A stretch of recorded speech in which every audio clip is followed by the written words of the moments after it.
Welcome to Pindar Poetry. We hope you learned something new. You begin by checking permissions and freeing the camera resource.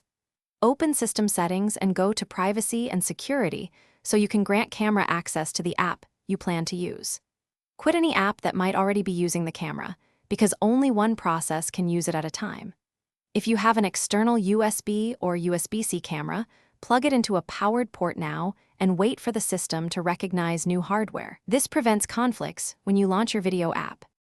Once done, open the app you want to use and go straight to its video or camera settings. You should see a device list. Select built-in FaceTime HD camera for the internal camera or the external device you plugged in. Make any resolution or format choices the app offers so the image matches your needs. Higher resolution needs more bandwidth. If the camera does not appear, quit and relaunch the app, because a restart often forces the app to requery system devices and permissions. You finish by verifying the image and making small adjustments to angle and lighting so you look clear. Test your camera within the app and confirm audio/video sync. If you see a black screen, go back to System Settings to confirm camera permissions, then restart the Mac to clear temporary resource locks.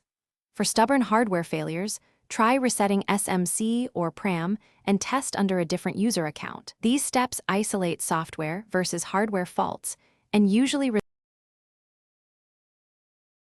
Thanks for watching. Consider subscribing if we helped you.